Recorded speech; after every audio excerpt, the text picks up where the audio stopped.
inside the recording studio. I am Jody Whitesides, and with me, as always, is Mr. Chris Hellstrom. How are you today, Chris?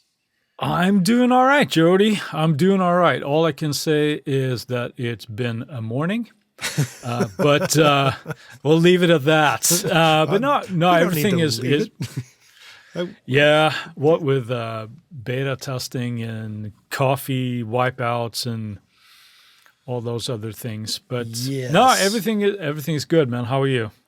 I just like you. It's been a morning.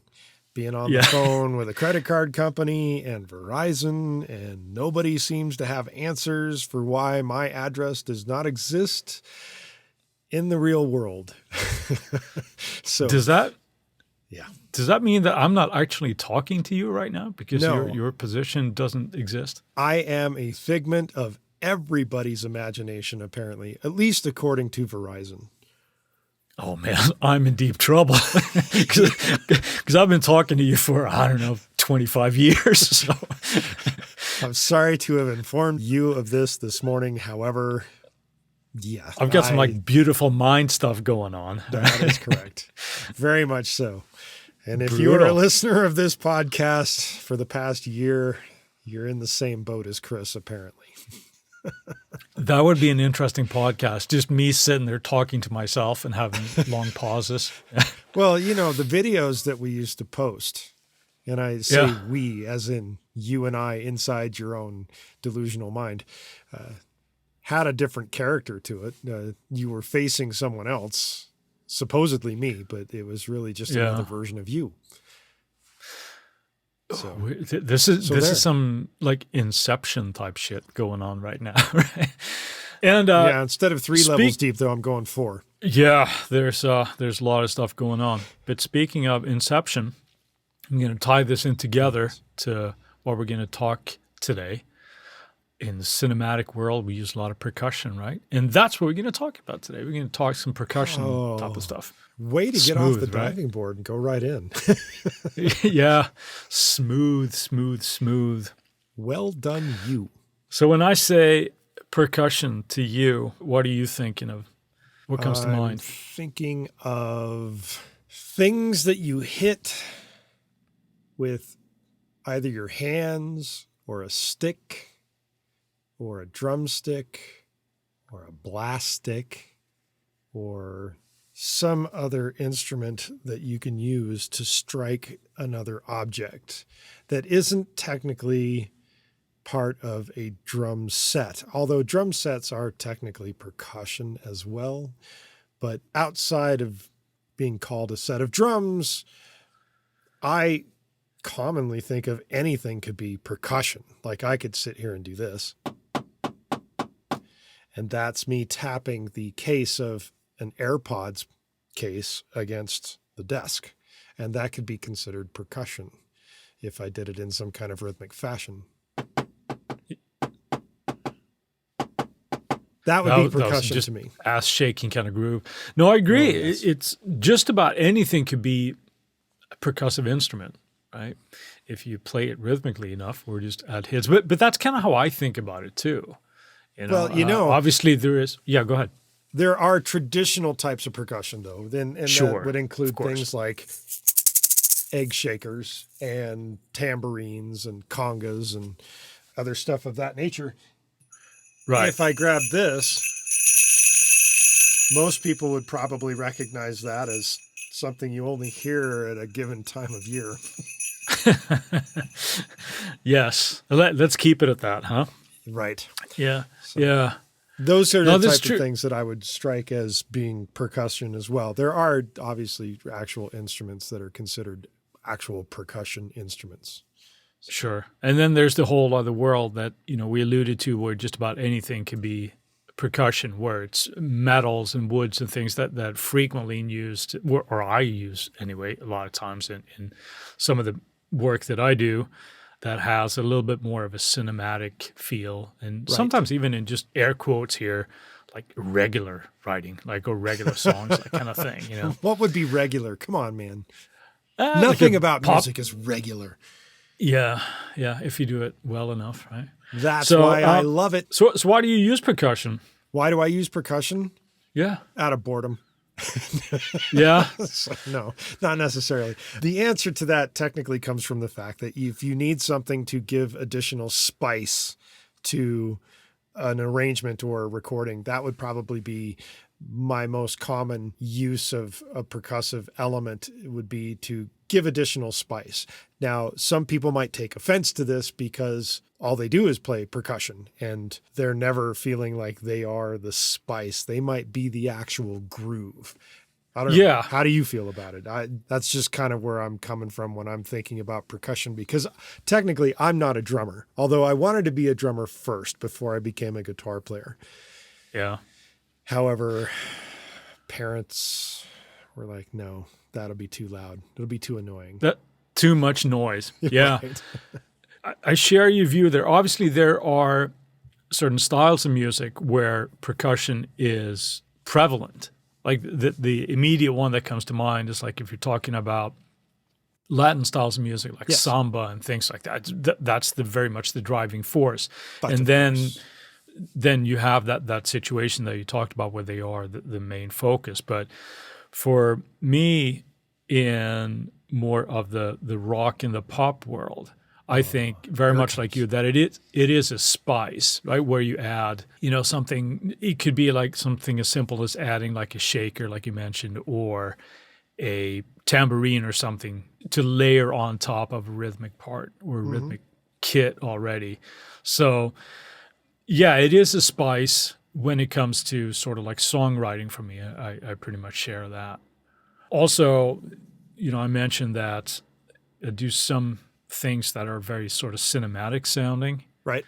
And then it becomes more of creating an atmosphere, whether that's like impending danger or just a hugeness of having these giant taiko drums and that type of thing, right? And then giant taiko drums. When does that actually get like worn out as a useful situation, I wonder? Or does it? As obviously they've been around for generations upon generations.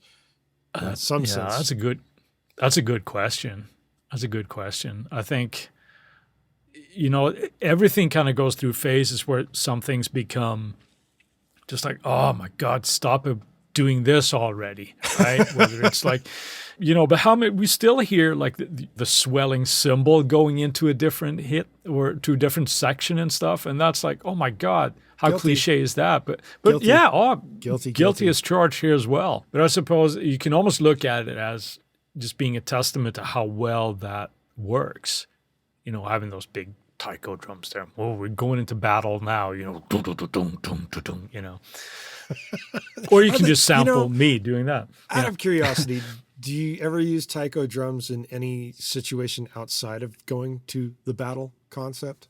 I know I have as a layer, as kind of like sneaking it in somewhere. However, well, I think the thing with this, it's such a distinct sound and it's such a powerful sound. It almost becomes inappropriate or sometimes even comical if you're using it in a situation that is not full of energy or sort of impending doom, right?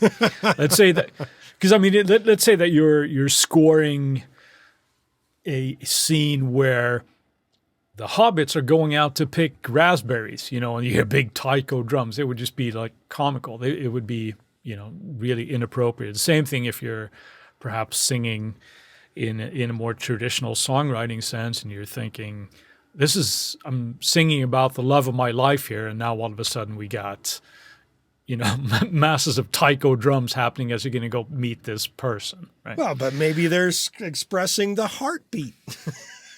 Well, if you can make that work, man, hey, more power to you. Exactly. I think it. But at the same time, if I didn't mention before, I think it's one of those things that you can almost look at it as it's a testament to something standing the test of time with a certain sound, just because it conveys a certain emotion so well.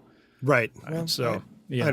Understood. I get it. The bigger thing in terms of how you and I commonly see percussion is it's generally used to reinforce an existing groove.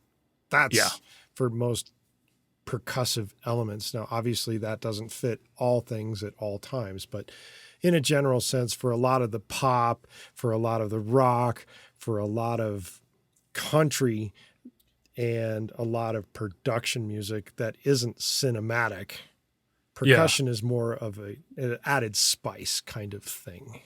Yeah. Yeah. And it's a really, really effective tool as well.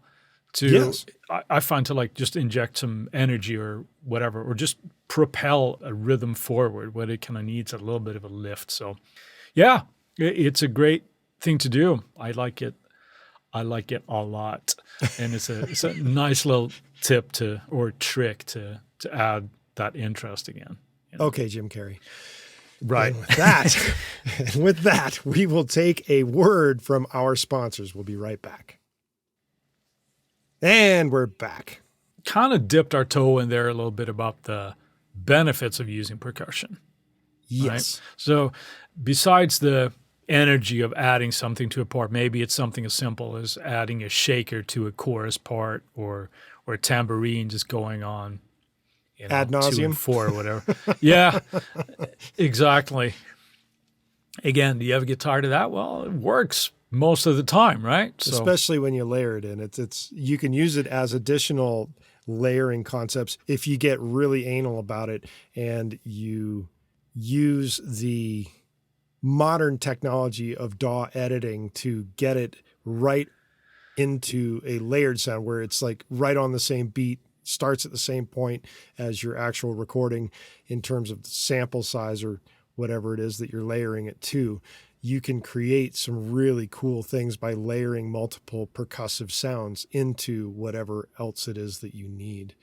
The timing thing there becomes really, really important, because if you have, at least in my experience, if you have a busy shaker or tambourine part or both, if they're not locking with, let's say, the hi-hat of the drummer, if there is such a thing as a drum kit, you can very, very quickly just end up with a mess. And instead of reinforcing a groove or a feeling, you just create problems Chaos. for yourself. Yeah, Chaos. Exactly. And then it's obviously the opposite effect. But yeah, well, what I meant by that is with layering is that you already have some sort of groove created.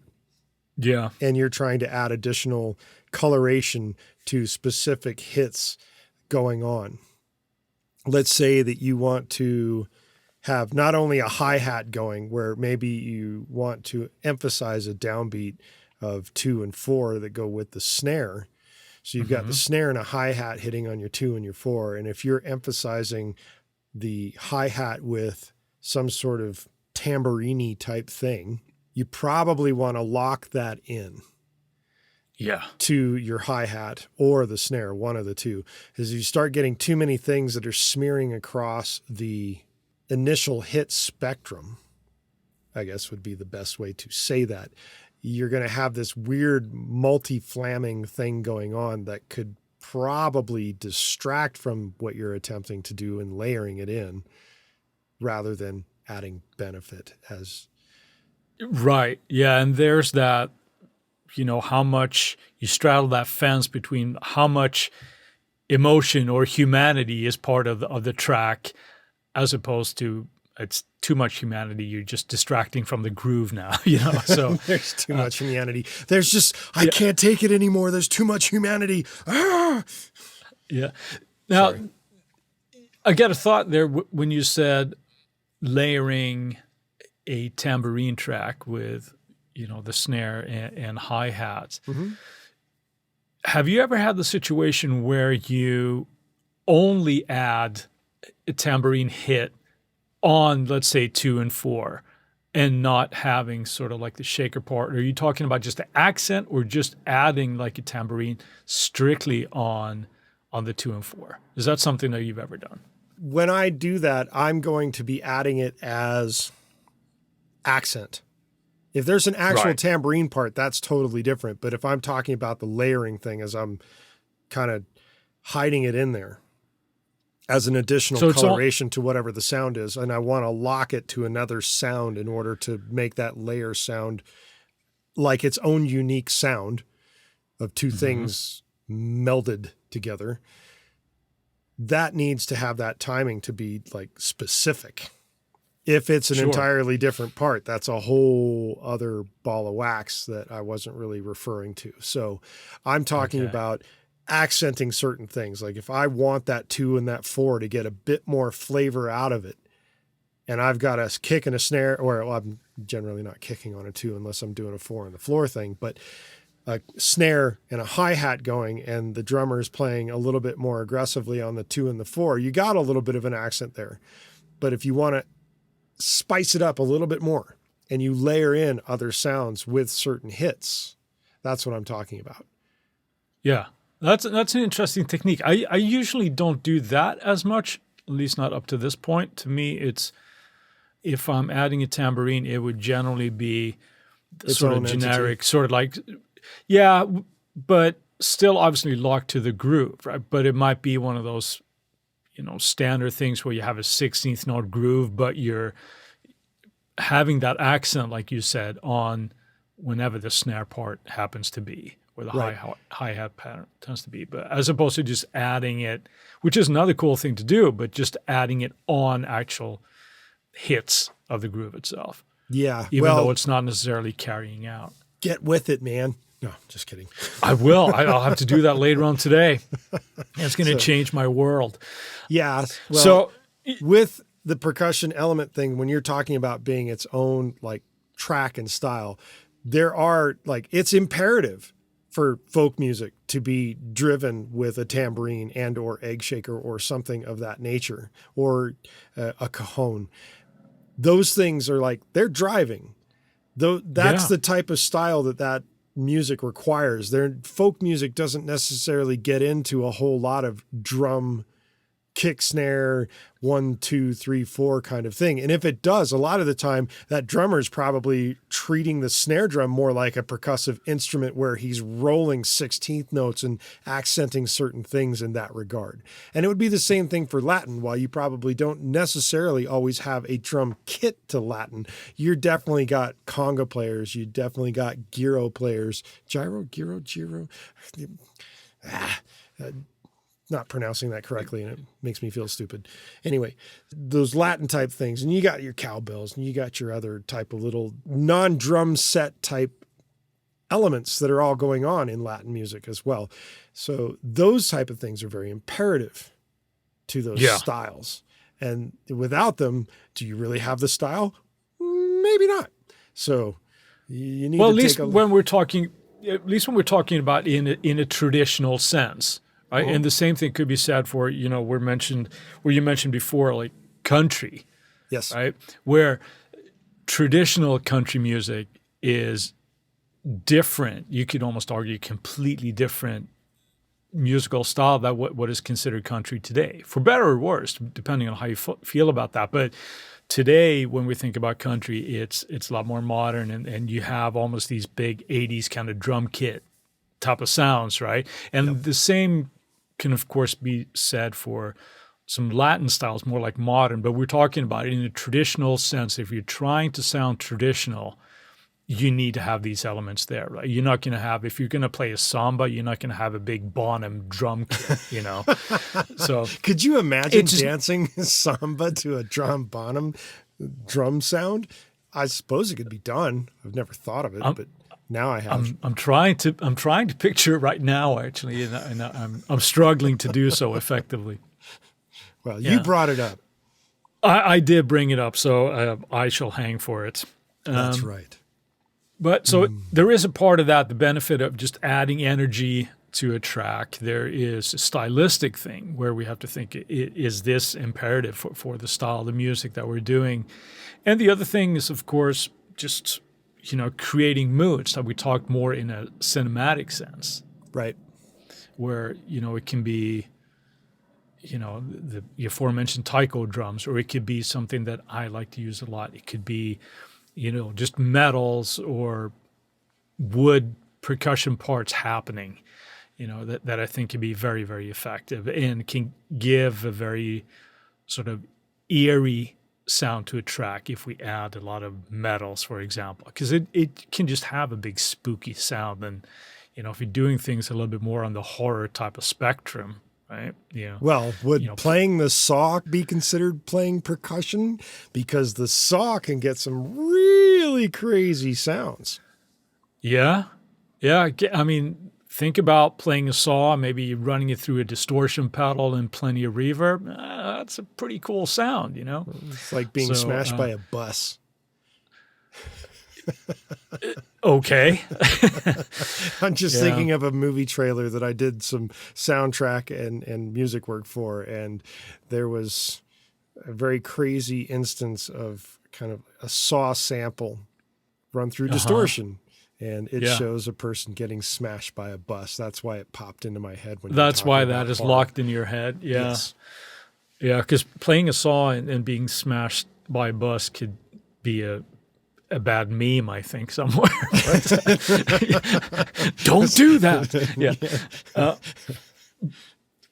But yeah, we don't need to get that dark, right? Not right So- now. No, let's Right, not brighten right it now. back up and switch gears and talk about actually recording percussion, because we should make this somewhat useful for people. Thus, Yeah. if you are recording percussion, you, Chris Hellstrom, you are in a studio and you have a guy there that has been hired to come in and record some percussion on some recording that you are the engineer for, what do you do? I treat it like I would, let's say, an orchestral instrument, like a cello or a violin. I wouldn't necessarily close mic everything. I want to treat that, let's say that this person has a multitude of instruments that he or she is performing. That's a lot. I want to try to think of that as a whole.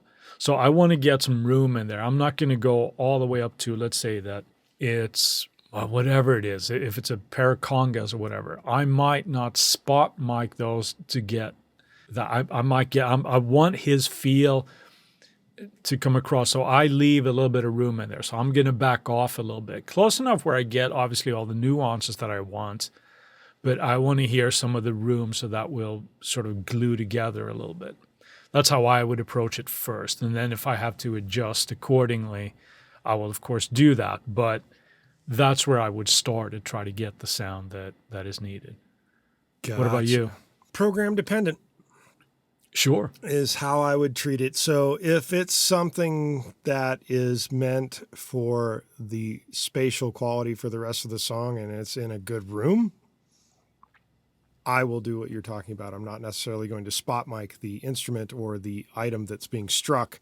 I will bring it back a little bit and set up the mic in an appropriate spot to capture the entire percussive element that's going on, if best and need be. Case in point, there is a show. It was about drumline type stuff. It was about like a high school drum corps type show. Got it. Yeah. Hired to create some music and percussive elements for this stuff. In the process of doing so, I recorded someone smashing drumsticks against a filing cabinet in a room. As you do. As you do. Because it seemed kind of cool. It's like you smash the side of a filing cabinet with a drumstick and you get this pretty crazy percussive metal sound if your cabinet's made of metal, which mine happened to be. So that ended up becoming an element that I tracked multiple times to create like a drum corps of dudes or people smashing filing cabinets with drumsticks. That's cool. And that became my drum line, so to speak. And so it's not an actual drum at all. It's a drum corps of filing cabinets. That's very cool. So That's very, yeah. and that's Thinking why out I of the think box about there, yeah. everything of like, as I said early on in the podcast today is, striking the desk with the side of my AirPods case, that could be considered percussive. Why I did that, I have no idea, but because of where the filing cabinet was and setting up a mic in the room, was able to capture the vibe of that filing cabinet being hit and then being treated with a percussive element to it that is similar to what a drum corps might play. It worked out. It was pretty cool. And it was very different. Yeah. Yeah. It's not normal. No, there's a lot of room, obviously, for experimentation here. Mhm. You know, when you're doing, and again, style dependent, right? It's not always going to be appropriate, but if you take the time and perhaps after said performances, capturing a couple of extra samples of these noises to create your own libraries and things Yes. that you can kind of throw in. Yeah. I remember hearing a story where Charlie Clouser from, you know, Saw fame and Nine Inch Nails and all Right. this kind of stuff, he was telling the story when they were writing the title track for the movie Seven, where there was an original piece of music written for that he was not a part of. But he tells the story of where this guy who wrote that had done things like sampling his water faucet dripping. And that, you know, pitch manipulating that and turning it into something cool. Things like dropping a handful of wire hangers in the bathtub and recording that, and pitch manipulating that, and just creating all of these cool sounds. So, like you said in the beginning, that anything can kind of be a percussive instrument if you're using it in a certain way. Sure. Now, there's a lot more leeway of this depending on, you know, if you're doing spooky, scary, effed up movies like Seven, you know. Right. But Well, it can it's be used interesting in a pop how sense too, because you got kids sitting on the street playing essentially 5-gallon buckets. That you sure. can get at Home Depot or wherever you get 5-gallon buckets. And you can Right. treat those like a drum set, which is what you see happening on corners of streets, I guess, where Yeah. you get a group of guys doing it and they can sound like a drum line or it can sound like whatever it is. And some of them, they'll put the drums between their feet and manipulate the bucket. Yeah, the lift them. Yeah. They'll lift them and do certain things to change the quality of how that's even sounding. So you can do really cool things with the percussion. Now, would you close mic a bucket? Probably not. You'd have to get back in order to get all of the variants of what they're doing in that kind of situation, which is a cool thing. But to kind of leap that into the concept of programming with this stuff. Yeah. Obviously, there are tons of companies out there that are putting out all kinds of sample libraries for percussive type elements, and those are great. But as you said, taking what you have done, if you're thinking outside the box and banging on a filing cabinet or a drum or using a bucket as a drum, these are things that you can do. You can do the same thing with claps. I know that for a track that you helped me record, I had done probably 50 some odd plus tracks of hand claps. Yeah. And layered them all Yeah, I together. remember that. And then Yep. after I was all done, I cut them all up into the individual claps, and I now have my own instrument of my own claps that I can go and use in addition to other claps like the El Clapo from Boz Digital Labs, which is really cool. Yeah. Yeah, it's always fun to use your own sample instruments that you have created. Sometimes, Because not always. well, assuming Unless you're that Hans you've done, Zimmer, maybe. If Hans Zimmer might be into using his own libraries all the time. But then again, if he was, why would he be constantly creating new ones? So who knows? Well, but he's working on a little bit of a bigger budget than most people. So Sure. he's Hans Zimmer. He can do whatever he wants. My point that I wanted to get to there is that it will always be a certain level of uniqueness to your sound, even if it's just very small. But if you know that you're using your own samples and things, and Well, now getting you a don't little have to creative worry with about those- all the crazy publishing and copyright issues at that point if they're Well, your own samples. Well, if there's that too, of course. But you know, it's if it's your own clap, it's your own clap. Yes. Now, will most people care? No. No. But at least you know that, and it's another, you know, paint swash in your arsenal that you can use to kind of create something different. But when it comes to actually recording programmed percussion, if you're programming your own percussion, there was something that when we interviewed George Leger III Yes. a few episodes ago, he mentioned an application, an old legacy application that he said this was able to spit out programmed percussion better than he could have done. Sure. Well, I think he's being a little modest there first, but the thing that we have to keep in mind is very much the same kind of mindset of how we would go about when we're programming a drum kit, assuming that we're going for realism, right? But we certainly want to think about... Well, don't always assume, because you know what that does. But it makes an ass out of you and me. Bada boom. But the point that I was trying to get to there before I was so rudely interrupted was that small changes in velocity will not only, if it's decent enough sample library, it's not one that you might have done by yourself, trigger different velocities and different samples and therefore add a certain realism to what you're doing. And even if it is the same sample, having that trigger at different velocities, therefore different levels, will add emotion to it, as opposed to having the old sort of machine gun effect, right? Sure. If you have, let's say you're programming conga performance and you only have one sample, that's going to sound horrible if you just have that going on and on. It's not going to sound very natural at all. So playing with velocities and timings is exactly what I would do. Sure. What did I say? Well, it had nothing to do with what you said. It's what popped into my head from a post that I recently saw on social media. And please share. It was in relation to the song Blurred Lines, which, as a lot of people would hopefully know, that was a lawsuit that came from the Marvin Gaye estate against Robin Thicke, which also involved the producer, Pharrell. The interesting thing that was made in that post was there's a vocal sound that happens every 2 bars. Okay. It never changes. It's the same vocal sound. And it's used percussively, so to speak, with a little bit of pitch, so to speak, throughout the entire song. It never changes. So the emotional value of it technically never changes. But unless it's pointed out to you, you generally don't even think about it. It's just kind of there.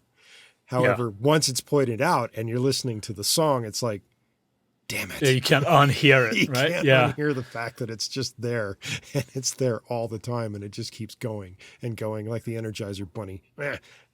Right. So the interesting thing about it is it was more effectively used and probably more popularized by It Takes Two to Make a Thing Go Right. I'm not sure if that's the right title of that song, but that's the song that I think kind of really popularized the concept of the woo kind of sound with a high pitched, like it's almost in falsetto-y kind of high thing that I technically probably can't do. Well, don't look at me, man. I'm not a singer. So yeah. Right. Should we try to put a bow on this one here, Jody? Anything that you would like to add? Buy it for Christmas and get a set of sleigh bells. That way you can always make Christmas versions of all your songs. How about that? That is solid advice, because it seems like people never get sick of Christmas music. Right. Yeah. Yeah. I remember on the personal anecdote here, I can't remember, it feels like forever ago, but I was helping you engineer an album where you did a 3-album arc of Christmas music. Oh, good God. Please don't bring that up. Okay. Well, I'm just saying that it was for an entire summer. Well, we were both obviously listening to Christmas music, and if I never hear Jingle Bells one more time, I'm a happy man. There you go. And with that, we're going to fly into Friday Finds. And what have you got for us today, Chris? Well, appropriately enough, I have discovered a sample library called Word Percussion Creator by a company called... How do you spell that? World Percussion Creator. Oh, World. I thought you said Warp. Oh, World. W-O... See, I can't spell it now. W-O-R-L-D. Okay. I'm a musician. I'm not a speller. World Percussion Creator by In Session Audio. And it runs on the Contact Engine, like so many things do. I was checking it out, and it seems really, really cool. It looks really, really deep. It has, I think, at least what I got from it, it was very much geared towards the cinematic. Mm-hmm. It doesn't mean that it has to be used in that way, obviously, but it looked really, really deep and had a lot of built-in stuff and a lot of flexibility that I thought, well, how apropos we're talking percussion today. And that looked like a really, really cool percussion library. Well, there it is. What about you, Jody? What did you discover? I discovered that Softtube decided to try and beat Roland at their own game. Ooh. Yeah. Softtube has released a software instrument version of the Roland Juno 106. Oh, yeah, I saw that. It makes me go, I love the dudes at Softtube. They're great guys. And they make some really amazing stuff. Softtube has come out with a Roland Juno 106. And Very now cool. if you want those big ass Roland 106 sounds from whatever era that was, you can get them. You can get them straight from Softtube. So do it. Very cool. Yeah. I dig it. While we've got your attention, go to our website and leave us a review at InsideTheRecordingStudio.com, or you can also sign up for the email list. If you're on the email list, you will be automatically entered for any giveaway that we do. In addition to that, you'll get weekly reminders about the Tuesday tips, and we'll make sure that you don't miss any episodes of Chris and I rambling on about things like percussion. If you also would like to send us an email to goldstar, GOLDSTAR, at InsideTheRecordingStudio.com with the word percussion in the subject line, you will get something cool back in your inbox. If you have a topic of suggestion for Chris and I to pontificate upon for a future episode, we have a contact form on the website at InsideTheRecordingStudio.com. You fill that out, you hit send, it comes to our inbox, and we go, yay! And then we talk about it. And with that, simple enough. Yes, we'll say, see you next week. Have a good one, Jody. Thanks for listening, everybody.